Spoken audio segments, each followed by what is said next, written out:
Nós seguimos hoje conversando sobre esse tema que estamos falando aqui, que é Maranata. Maranata, vem Senhor. E nós ouvimos devocionais maravilhosos essa semana, nos lembrando disso. O Maranata, vem Senhor, não é uma expressão de quem está preocupado, é a expressão de quem está seguro. O Senhor vem, e vem logo o Senhor, vem logo.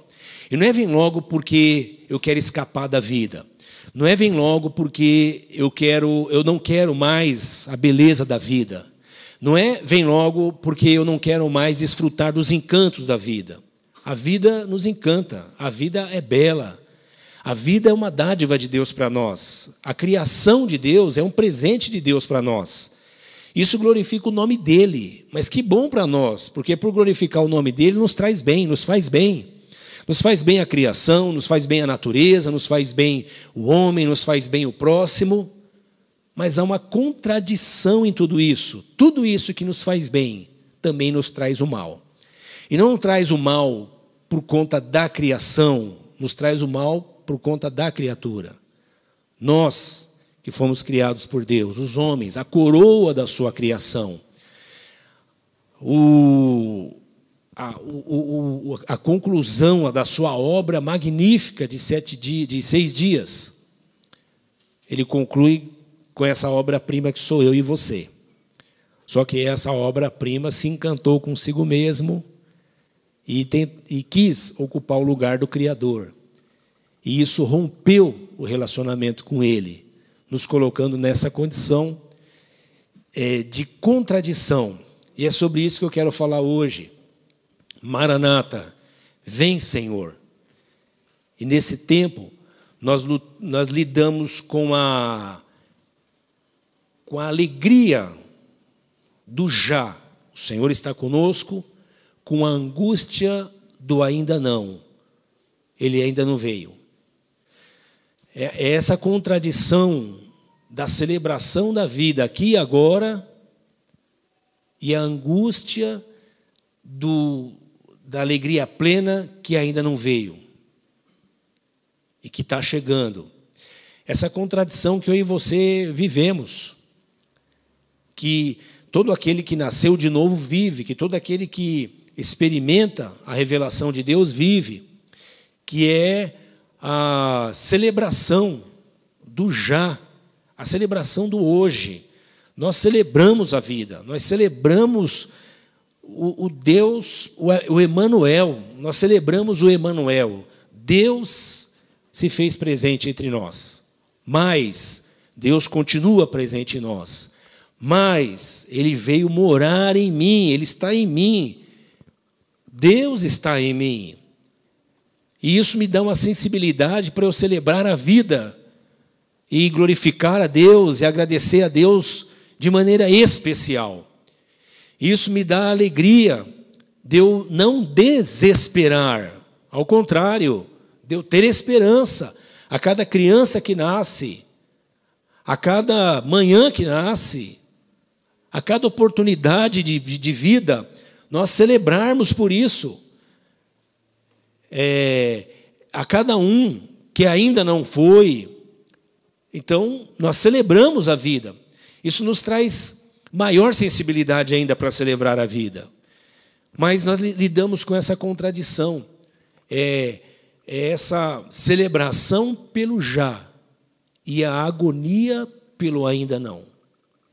Porque o já do discípulo de Jesus é aquele que lhe dá sensibilidade para experimentar tudo isso que eu falei agora, aqui e agora, mas também lhe dá o senso de justiça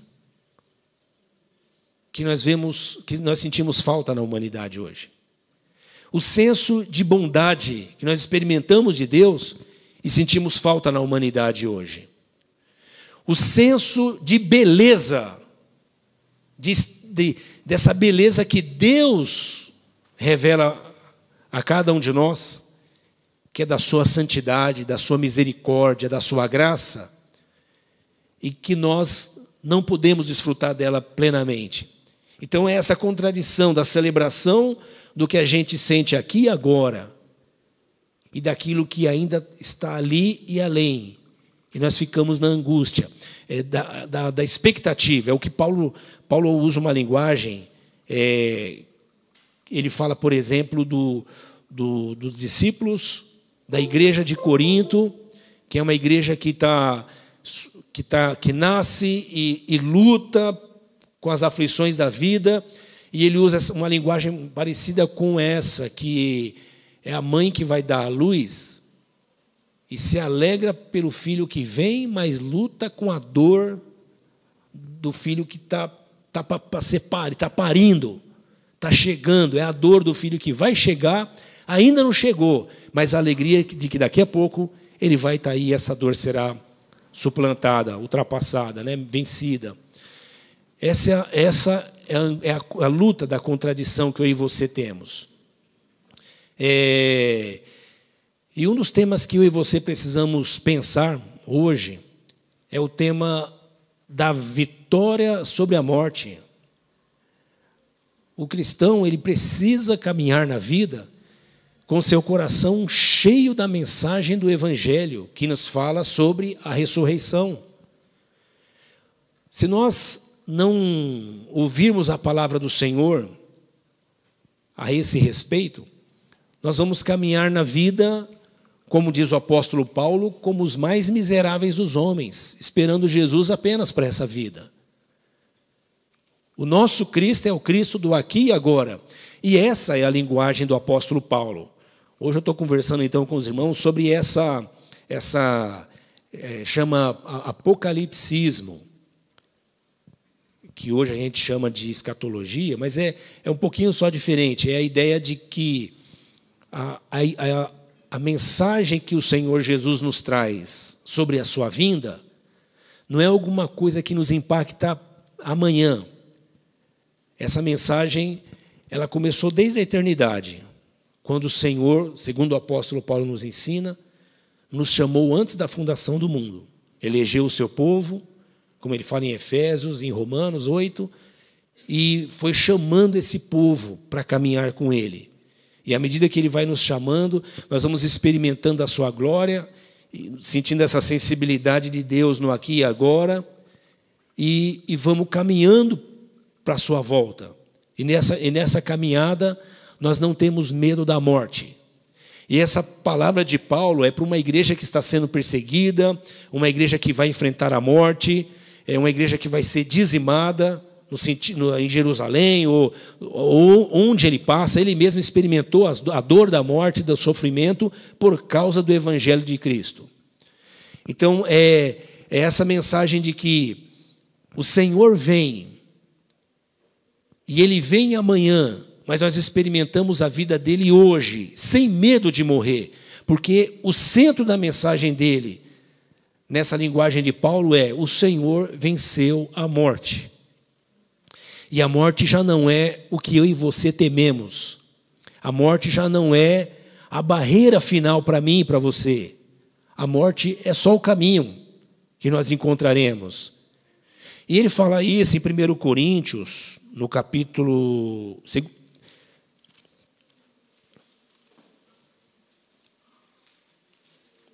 1 Coríntios, capítulo 15.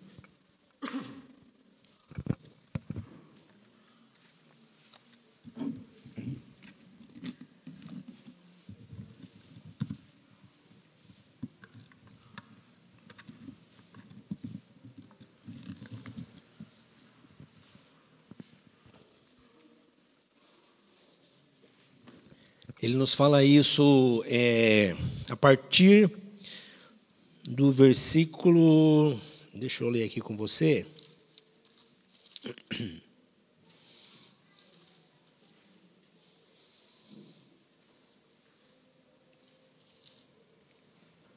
A partir do versículo 20, ele vai falando com os irmãos sobre a ressurreição de Cristo.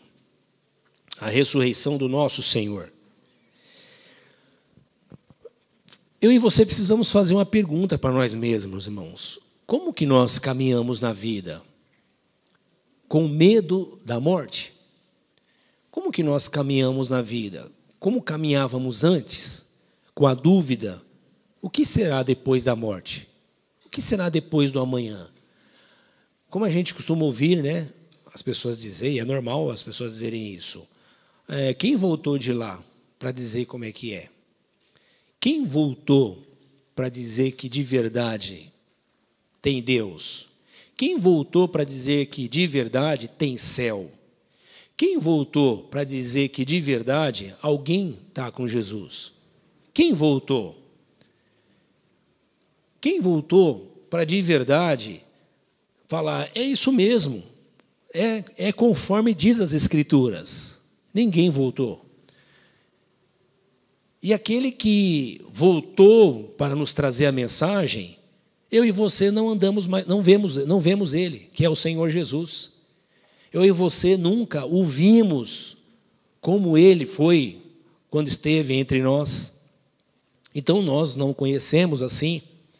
Então quem diz que isso é verdade?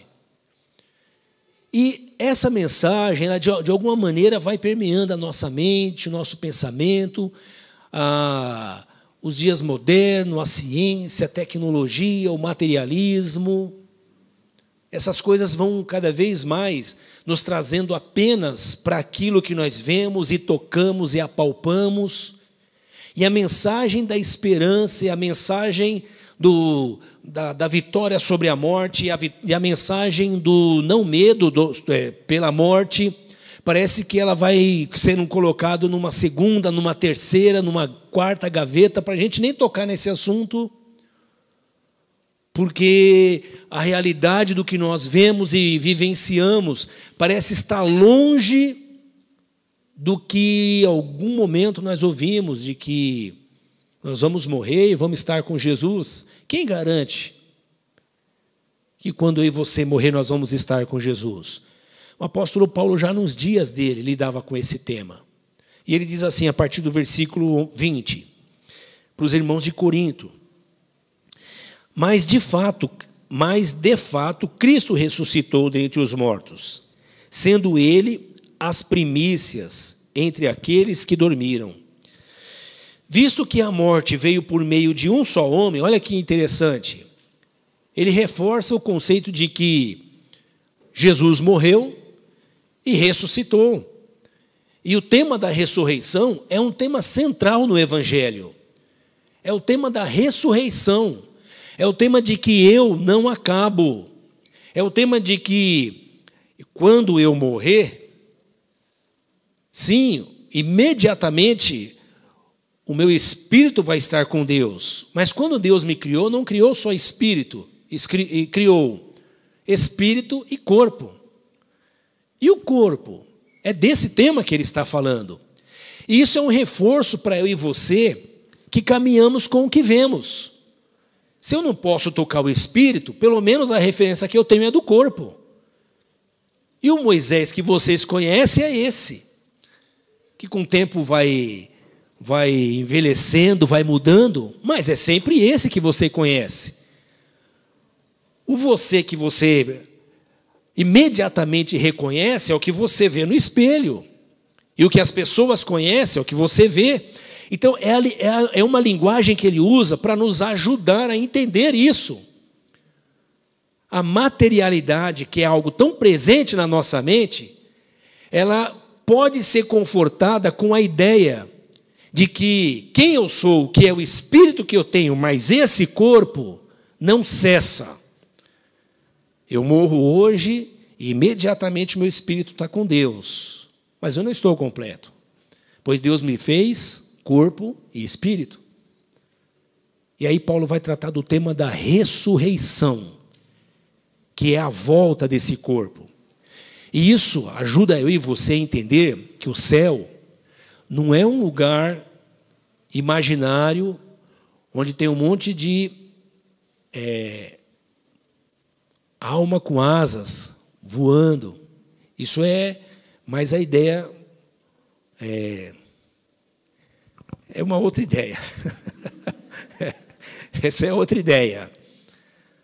Do Moisés com um vestido branco, que você não vê o pé dele, e ele vai flutuando, Isso não é a ideia das Escrituras.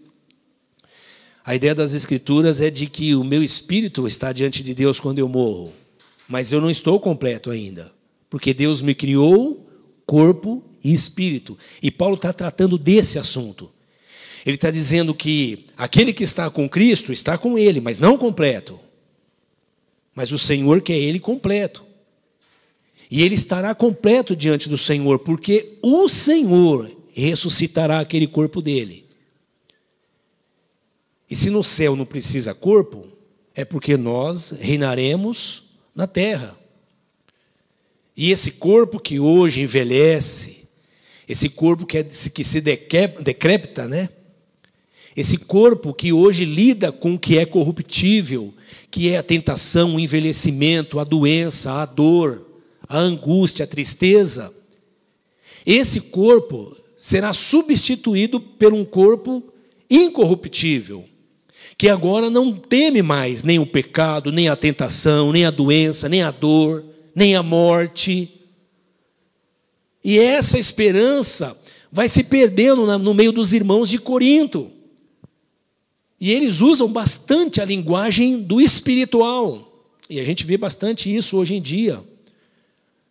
E Paulo está resgatando esse conceito de que, sim, nós estamos em Cristo, mas esse corpo que é o que nós vemos e a realidade que nós lidamos no dia a dia, esse corpo é importante. E esse corpo que, enquanto nós estamos vivos nele, nós temos que cuidar dele, quando ele sucumbe à morte, o Senhor o ressuscitará.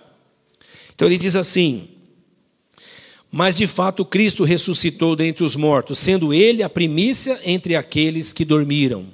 O primeiro a ressuscitar foi Jesus Cristo. Ele diz assim: visto que a morte veio por meio de um só homem. Deixa eu ler só uns versículos antes aqui.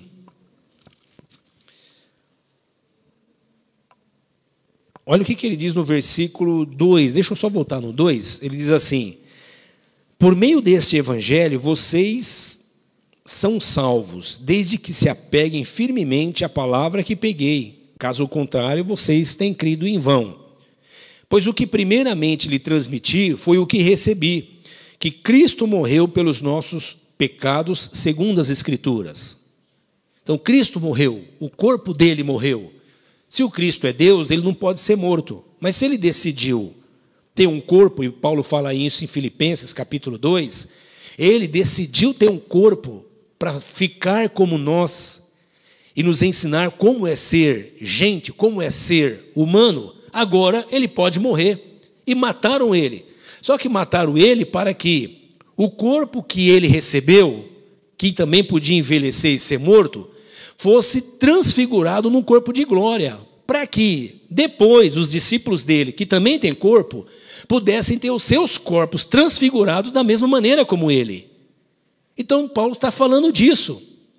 Esse Cristo que morreu pelos nossos pecados, versículo 4, foi sepultado e ressuscitou no segundo dia, segundo as Escrituras, e apareceu primeiro a Pedro. Ele está dizendo, tem gente, pessoal, tem gente que eu conheço. Tem gente que eu conheço, tem uns amigos meus, tem o pessoal do meu Facebook, tem o meu pessoal do Instagram, tem o pessoal que é da minha rede de relacionamento, que viu Jesus. O Pedro é um deles, ele ressuscitou.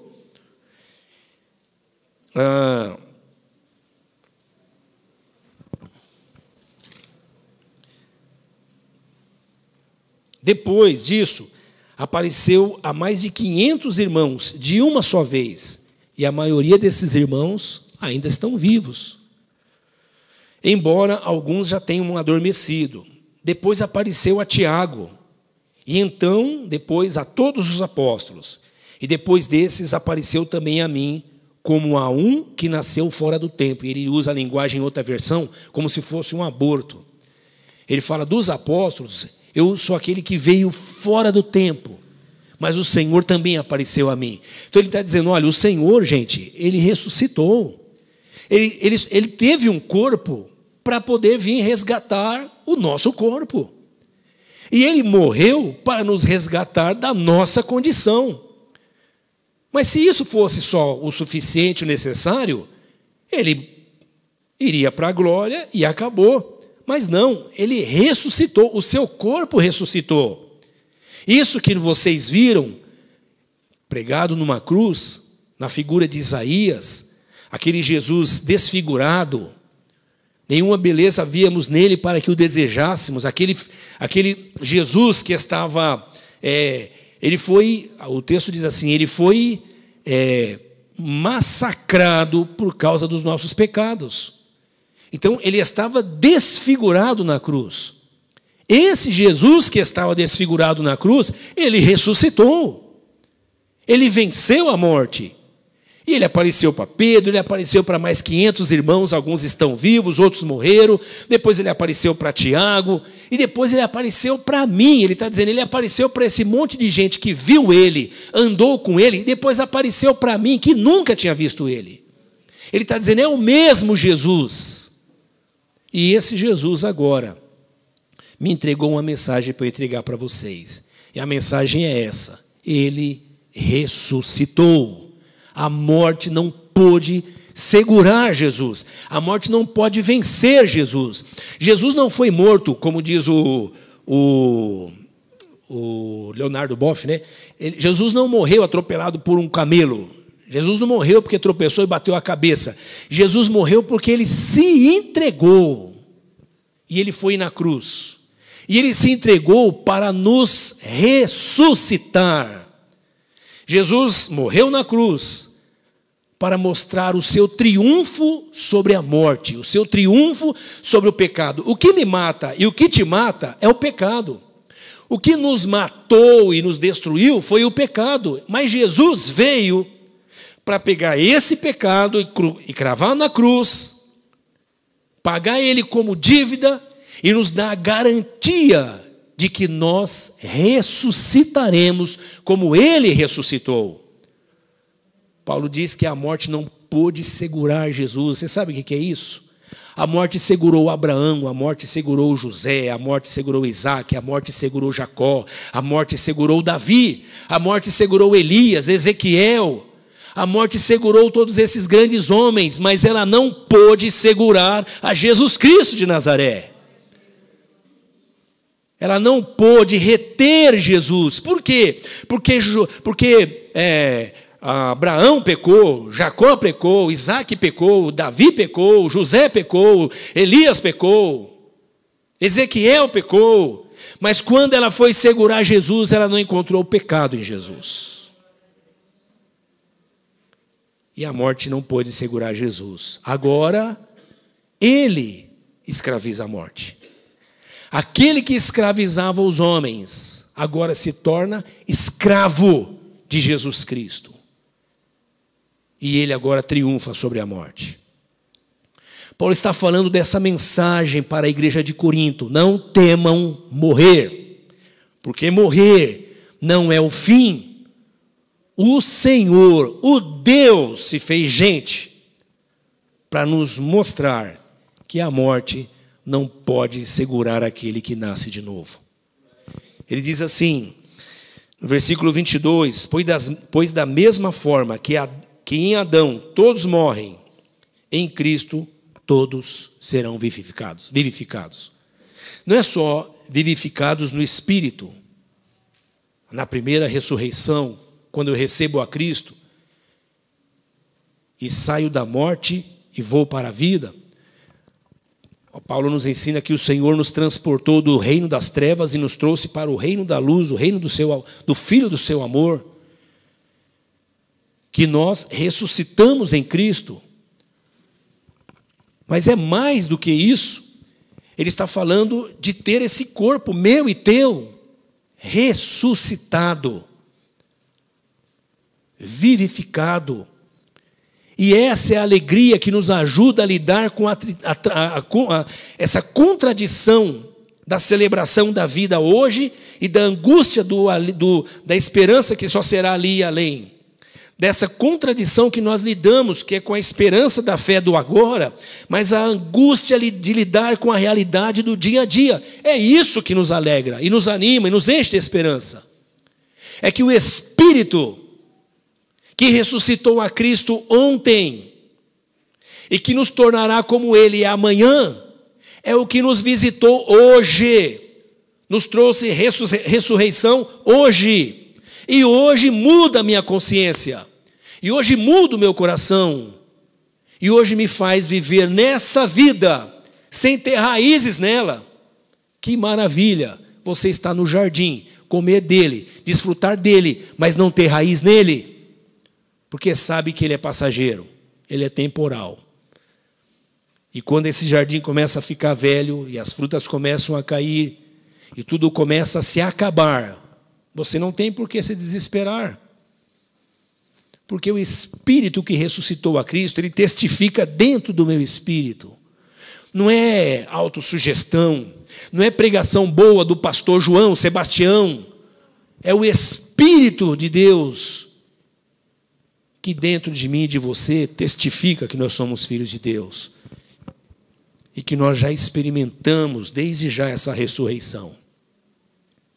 Você já se pegou se surpreendendo com você mesmo, dizendo, puxa, eu realmente estou sendo mudado por Jesus. Não estou falando de terapia, que é bom, não estou falando de você fazer análise, que é bom, não estou falando de você usar a neurociência, que ajuda você a melhorar em muita coisa. Tudo isso é bom, é ciência, é bênção de Deus. Não é nada disso que nós estamos falando. Nós estamos falando de você se surpreender com você mesmo e não pela maturidade da vida. Porque a maturidade da vida nos ajuda, né? A olhar para nós e falar, quando eu era novo, eu era assim, agora que eu sou mais velho, mais maduro, eu sou assado, e isso é bom, mas todo mundo tem isso. Não é disso que nós estamos falando também. Estou falando desse olhar que você faz para você mesmo e diz, a minha natureza está sendo mudada, e eu estou surpreso com isso. Esse é o testemunho da ressurreição que o Senhor trouxe para os seus filhos, para a sua igreja. Paulo diz assim, ele continua dizendo, pois da mesma forma que em Adão todos morrem, em Cristo Jesus todos serão vivificados, mas cada um por sua vez. Cristo, o primeiro, depois quando ele vier, os que lhe pertencem. Então virá o fim, quando ele entregar o reino a Deus, o Pai, depois de ter destruído todo o domínio, toda autoridade e todo poder. Lembram-se de Daniel 2, irmãos? Nós iniciamos a sequência desses estudos falando de Daniel 2, da visão que o Nabucodonosor teve, da estátua, que tinha cabeça de ouro, peito de prata, ventre de bronze, pernas de ferro e pés de ferro e barro, simbolizando todos os reinos dos homens, e que uma pedra vinha e acertava os pés dessa estátua, que simboliza o reino dos homens, e destrói toda essa estátua, simbolizando que todo o reino dos homens será destruído. E essa pedra que bate nos pés dessa estátua vai crescendo e vai enchendo toda a terra, e Daniel fala que essa pedra é o reinado de Deus. Pois é isso que o Paulo está falando agora aqui, que esse Jesus que venceu a morte, agora, ele está estabelecendo o seu reino sobre aqueles que ele mesmo ressuscitou, até que ele entregue esse reino a Deus Pai. O reino que foi usurpado pelos homens, o reino lá do Éden, que foi tomado pelos homens que quiseram ser Deus, agora está sendo devolvido ao Deus Pai. Só que não é um reino de mortos, é um reino de ressurreto. É um reino de gente que venceu o pecado e venceu a morte. É um reino de gente que venceu o pecado, mas também voltam a viver, ressuscitam com o seu corpo glorificado, para a glória de Deus. Pois é necessário, versículo 25, pois é necessário que ele reine até que todos os inimigos sejam postos debaixo dos seus pés. O último inimigo a ser destruído é a morte. O último inimigo de quem? O último inimigo meu. E eu vou vencer ele. E o que o texto está dizendo é que eu não tenho que ter medo dele. E isso não quer dizer negacionismo, porque nós não queremos perder as pessoas que nós amamos. Nós não queremos termos elas ausentes da nossa convivência. Nós queremos estar com ela. E quanto mais nós as amamos, menos nós queremos perder essas pessoas. E elas também conosco. E isso é a humanidade. E se tem alguém que deve celebrar a humanidade, é quem nasceu de novo e tem a sensibilidade do Espírito. Jesus chorou. E ele não chorou porque não podia ressuscitar. Ele chorou porque seu amigo morreu. Ele chorou porque as irmãs do amigo estavam desesperadas, sem esperança. Ele chorou porque ele viu a condição daquelas pessoas que estavam ao redor. Ele chorou e chorou e chorou. E ele é Deus, mas ele é humano. E se alguém pode desfrutar plenamente da humanidade, é experimentando a divindade de Cristo. Ser muito espiritual é ser muito humano. Isso quer dizer que a gente não quer perder, isso quer dizer que a gente chora, isso quer dizer que a gente se angustia, isso quer dizer que a gente se entristece, mas isso quer dizer também que nós não temos medo da morte. A morte já não é a morte já não é, irmãos, uma corrente, um cadeado que nos prende nessa vida, que nos prende nessa terra. Não, a morte já não é isso. Não é por outro motivo que os irmãos que estavam sendo torturados em Roma, sendo usados como espetáculo no Coliseu, que eram usados como tochas, eles eram mergulhados, irmãos, em óleo, amarrados em postes e aceso o fogo para eles iluminar a Roma de Nero, o louco. Os irmãos, homens e mulheres, senhoras, idosas de 70 anos, como nós temos testemunhos históricos disso, há registro histórico disso. Quando alguém ia prender essas pessoas, elas não corriam de medo. Elas diziam, por favor, me levem, eu quero ir para a arena. Alguns pediam para ser denunciados, para que fossem levados para a arena, porque o desejo deles era tornarem-se mártires. Por quê? Porque o próprio império escreveu dizendo que a cada crente que morria, muitos outros nasciam. E Paulo fala disso, dos sofrimentos de Cristo no corpo dele que traz vida ao outro. Não é um evangelho que nos fala para fugir da dor, para fugir do sofrimento, escapismo. Não é um evangelho que nos fala de negacionismo, que negar a vida, não, é o contrário. É um evangelho que nos ensina sobre desfrutar intensamente da vida, mas não ter raízes na vida. Não estamos presos à terra como um cadeado, com medo de morrer. Não, que a morte venha, porque ela será vencida em nós, por Cristo Jesus. Olha o que diz em Tessalonicenses. Abra a sua Bíblia em Tessalonicenses, capítulo 1 Tessalonicenses, capítulo 4, a partir do versículo 13. Um texto muito comum que nós lemos em cultos fúnebres, né? Mas o que nós devemos ler também no almoço, e na ceia, e no jantar. Só não vamos ler no encontro romântico, mas fora isso a gente pode ler esse versículo bíblico, irmãos. Não vai ler para sua namorada no dia do encontro, que não vai sempre ficar bom.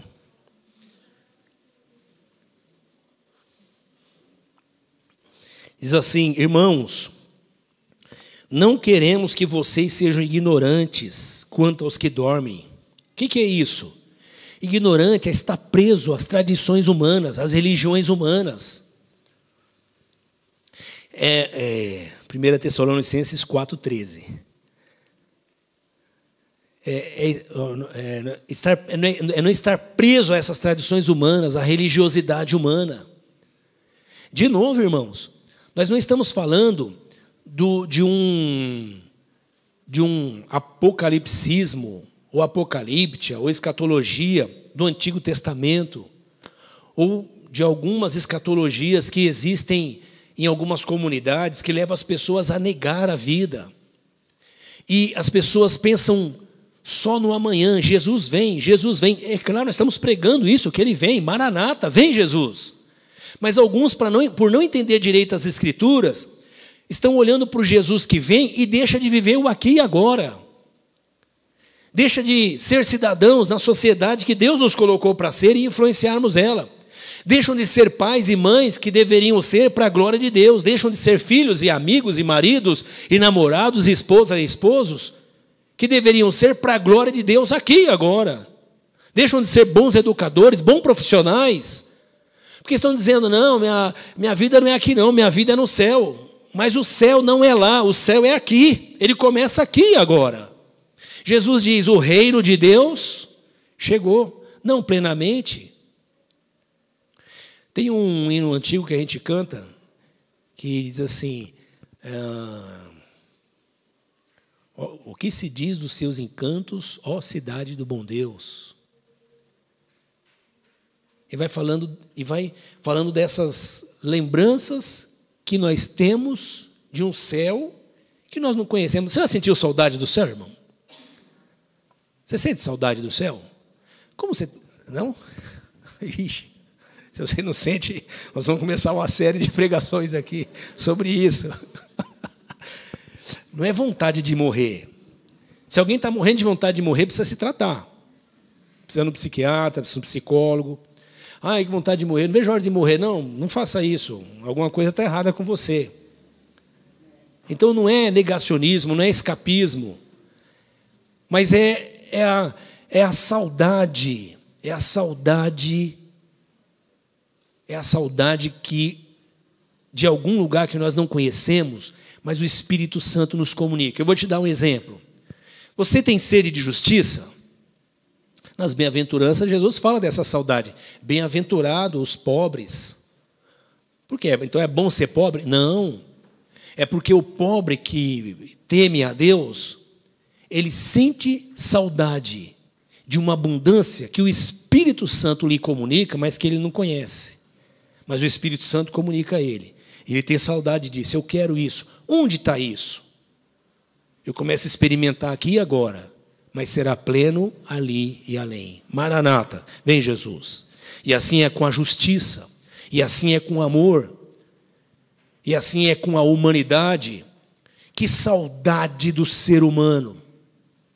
O maior testemunho de que nós estamos doentes, nós já falamos disso algumas vezes, é que hoje há curso para você fazer atendimento humanizado. Atendimento humanizado no hospital, atendimento humanizado com mulheres grávidas. Como que um profissional precisa fazer atendimento humanizado para receber uma mulher grávida que vai dar à luz? É o testemunho da nossa loucura, da loucura do ser humano. Como que nós vamos fazer um treinamento sobre como ser humano? É porque nós já não sabemos como é ser humano. Mas você tem saudade disso? Você tem saudade do humano? Eu tenho. Quando eu ouço Jesus, quando eu vejo Jesus, nós temos saudade disso. Amém, irmãos? Então Paulo fala assim, irmãos, não queremos que vocês sejam ignorantes quanto aos que dormem. Os que dormem aqui são os que morreram, viu, irmãos? E Paulo não está amenizando. O Paulo está falando o que dorme para os irmãos não ficarem chateados. Não, não é nada disso. Tem a ver com doutrina, com conhecimento. Dormir é assim, você dorme e daqui a pouco você acorda. É disso que ele está falando. Dormir é, já já a gente se vê. Amém, irmãos? Já já a gente se vê. Papo de doido, né? É isso, o evangelho é isso. Aos que dormem, para que não se entristeçam como os outros que não têm esperança. Você tem esperança? Eu perdi minha mãe, irmãos. É uma coisa que, quanto mais o tempo passa, mais saudade você sente. É diferente, né? Com o tempo passa. Com o tempo, você só sente mais saudade e fica mais arrependido de não ter feito tudo que você podia ter feito. Com o tempo, você só sente mais saudade e fica pensando quantas conversas você poderia ter tido e não teve. Quantas perguntas, quantas coisas você poderia ter ouvido e não ouviu. O tempo é isso. O tempo não é bonzinho com a gente. Ele só mostra para a gente que nós não controlamos ele. Então, não é negar essa realidade, mas nós temos esperança, nós não somos como quem não tem esperança. Mas sabe o que me conforta? É essa contradição que eu estou dizendo, é a contradição do aqui e agora com o ali e o além. A verdade, a revelação, a volta do Senhor, que me fará sentar de novo com a minha mãe. Ah, mas não será a sua mãe? Claro que não. Mas que alegria rever a minha agora irmã, que foi feita irmã em Cristo Jesus. Você não acha isso extraordinário? Eu fico encantado com essas coisas, irmãos. No reino de Deus é um reino de amigos. Nós vamos rever os nossos amigos. Alguns foram pais, mães, irmãos, primos e primas, mas lá todos seremos amigos. Ah, isso é bom demais. Eu só vejo a ceia, o Senhor sentado com seus amigos. E Ele diz, olha, não chamo vocês mais de servos, chamo vocês de amigo. Por quê? Porque eu falo com vocês e digo para vocês o que vai acontecer. Você sabe o que vai acontecer? Eu leio nas Escrituras e meu amigo vai me dizendo, é por aqui, Moisés. Um reino de amigos. Se cremos que Jesus morreu e ressuscitou, cremos também que Deus trará mediante Jesus e com Ele aqueles que dormiram.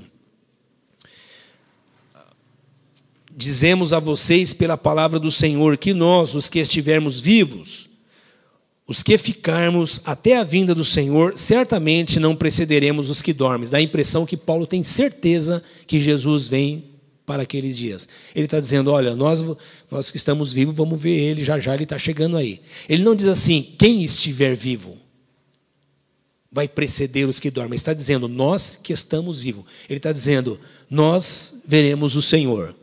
Só que passaram-se 2000 anos e Ele não veio. Mas é esse testemunho do Espírito dentro de nós que continua acendendo a chama do nosso coração e dizendo, Ele vem. Ele vem. E nós continuamos dizendo, Maranata, Maranata, vem Senhor. Eu queria conversar mais algumas coisas com vocês, mas eu vou me empolgando e vou falando demais, irmãos. E fica no tom de conversa, né? Aí você quer continuar falando, que coisas extraordinárias. Deixa eu só ler um texto aqui. Fala, você está mentindo, o pastor fala que vai acabar e não acaba. Ó, eu queria dar 2 textos, mas eu acho que não vai dar. Deixa eu ver a cara de vocês. Isso é estratégia, você olha. Se o irmão fizer assim, pode acabar e você encerra. Deixa eu só ler aqui. Ó, não vou falar quantos textos eu vou ler, não, mas eu vou acabar. Capítulo 8 de Romanos, deixa eu ler para você.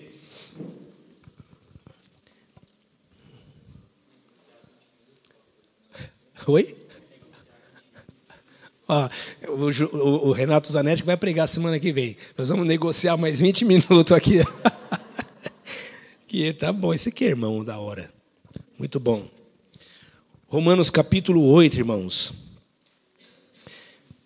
É tanta coisa bacana que a Bíblia nos ensina. Olha, versículo 26. Da mesma forma, o Espírito nos ajuda em nossa fraqueza. É isso, você está no corpo, você sente a fraqueza. Mas tudo bem, o Espírito nos ajuda. A gente nem sabe orar. Você sabe orar direito? Fica lendo esses livros que ficam ensinando 5 passos da oração, 3 passos da oração. Como orar? Ora, irmão, ora do seu jeito. Não tem jeito errado de orar. Você acha que Deus é tonto? Depende de você para fazer as coisas. Você ora do seu jeito. E pode falar as besteiras que você quiser, que Deus sabe que eu e você somos atrapalhados mesmo. Pai é assim. O meu filho de 6 anos, o Benjamin, quer me ensinar. Você acredita? Ele já dá umas dicas para mim como é que tem que ser. Ele ainda quer falar comigo um jeito de bravo ainda.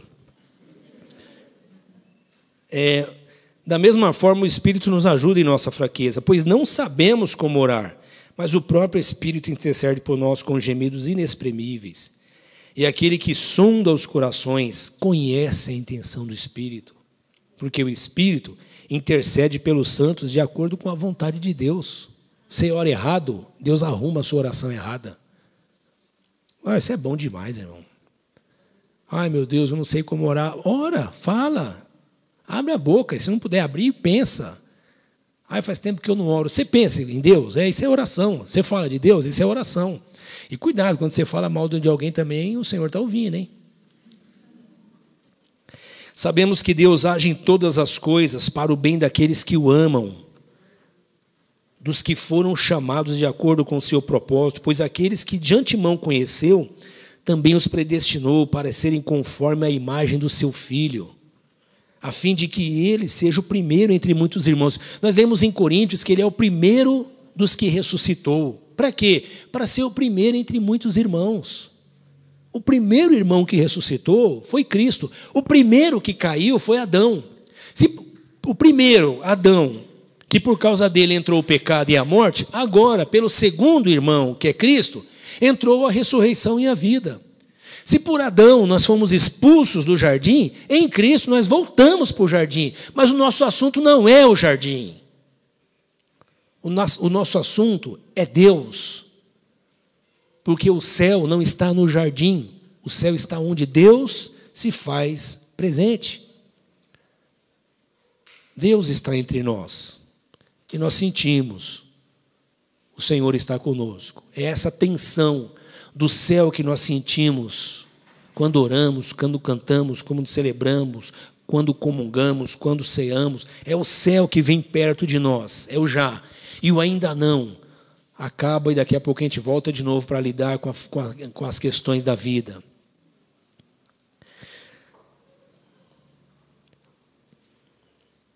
Olha, irmãos, versículo 22, sabemos que toda a natureza criada geme até agora em dores de parto, e não só isso, mas nós mesmos que temos os primeiros frutos do Espírito, gememos interiormente, esperando ansiosamente a adoção como filhos, a redenção do nosso corpo.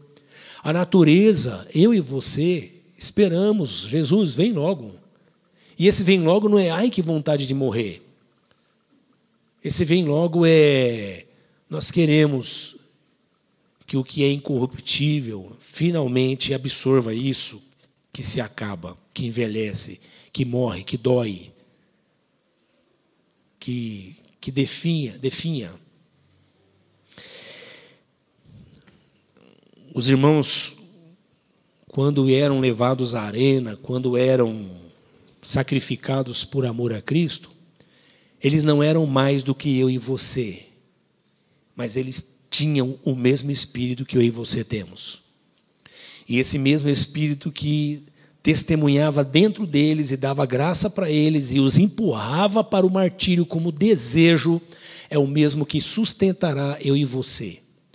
Paulo fala, todas as coisas contribuem para o bem dos que amam a Deus, dos que foram chamados segundo o seu propósito. E qual o propósito?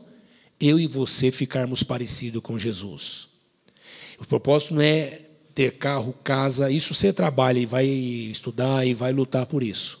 O propósito é eu e você ficarmos parecidos com Jesus. E Paulo está dizendo, todas as coisas contribuirão para isso. Amém? Depois vocês leiam em casa Coríntios 13. E Paulo nos ensina que esse amor de Deus em nós, e nada nos separará desse amor de Deus em nós. Nada nos separará do amor de Deus em nós, que está em Cristo Jesus. Amém, amados? Maranata, vem Jesus. Que o Senhor venha. Nós estamos esperando. E de novo, se alguém diz, eu não sei se eu estou pronto, por favor, venha aos estudos bíblicos, participe dos pequenos grupos, estude as Escrituras conosco, porque quando você estuda as Escrituras, você entende que quem te prepara é Cristo. Pode vir, Jesus, nós estamos te esperando. Ainda bem que Jesus não depende de eu entender a doutrina para ele fazer a obra, mas se eu entender, eu tenho uma vida melhor, viu, irmãos? Amém? Glória a Deus. Vamos celebrar a ceia do Senhor. O Senhor Jesus se reuniu com seus amigos, e com seus amigos ele fez a última ceia. E na última ceia ele lembrou aqueles amigos que isso iria continuar acontecendo entre os irmãos como memorial. Memorial é trazer a lembrança. Não se esquecer. Não se esqueça, irmãos. O Senhor Jesus te salvou e vai ressuscitar você e vai ressuscitar o seu corpo. Amém? Glória a Deus. Vamos falar com o Senhor? Feche os seus olhos comigo. Oremos. Obrigado, Senhor, pelo privilégio de termos acesso à Tua palavra que nos ensina sobre a morte e a ressurreição, sobre a Sua obra redentora completa, que traz ressurreição ao meu espírito, ao meu corpo, e transformação à criação, que também geme e aguarda com expectativa a Sua volta, a manifestação dos Teus filhos. Nós oramos, Senhor, agradecidos porque o Senhor é bom e tem nos conduzido nesse deserto, Pai, nesses dias de caos e de dificuldade, nos enchendo de esperança, de certeza de que o Senhor está conosco. Como é bom, Senhor, caminharmos na vida, desfrutando de abundâncias e adversidades, desfrutando, Senhor, de falta, de ausência e de alegrias. Obrigado, Senhor, porque podemos caminhar na vida seguros de que o Senhor está conosco. E nós experimentamos ela hoje, aqui e agora, com a esperança, Senhor, de que ela será plena ali e além. Obrigado, Senhor, pela certeza de que a morte não é o fim. A convicção, Senhor, antecipada pelo Teu Espírito em nós, de que em breve sentaremos novamente à ceia, para celebrarmos a ceia com o Senhor no Teu reino. Quando o Senhor entregará ao Pai o Teu reino, Senhor, quando for submetido todo governo, todo domínio, toda potestade, todo principado, nós Te louvamos pelo privilégio, Senhor, de participarmos desse chamados para ser Teu povo, Tua igreja, Teus filhos. Nós oramos agradecidos por isso. Visite os Teus filhos, Senhor, a Tua igreja nesses dias de razão, de lógica, de ciência, de materialismo, esses dias de negação do eterno, negação da eternidade. Esses dias, Senhor, onde a Tua palavra continua sendo luz para a nossa jornada. Em nome de Jesus. Amém.